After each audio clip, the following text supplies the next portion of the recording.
Allah me kuke yi anan? Wallahi dallahi dama Alhaji babana ne ba shi da lafiya tana kwance a asibiti dan Allah Alhaji ka taimaka min 100 ne kudin magani dan Allah Alhaji dan Allah ka taimaka mana dan Allah Alhaji. Wallahi Alhaji mahin na ci na gidan jahi balas wata 10 naira 200 suke biya za a kai ni sas a taimaka min dan Allah. Ba damuwa ku koma ku zauna. Mun gode Alhaji mun gode.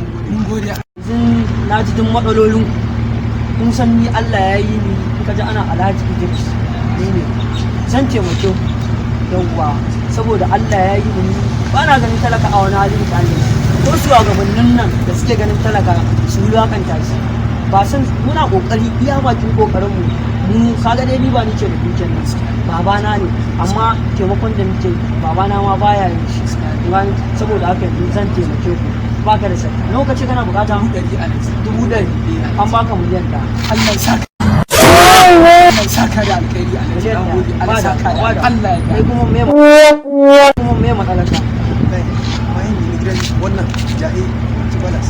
mashin Adiri sau. wani kalan mashin Adiri sau wanda ake daukan fasinja. wanda ake daukan mutane wanda nake gani a gari kullum yanzu aka baka mota ba za ta yi ba sun kamar rawa a nan Mota Alhaji za ta ma na gode ka. Ai ta ma da ba da akwai mota a gida bari ne sa gari da kawo mace yanzu dai yawan yayi Alhaji mun gode. yayi Allah saka da ba ku da Allah matsala saka.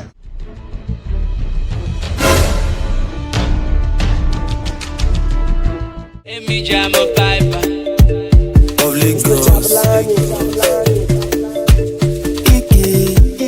Na gaya ma Alhaji bayan ka tsaya me kake yi a nan gurin ka zo ka tara mana mutane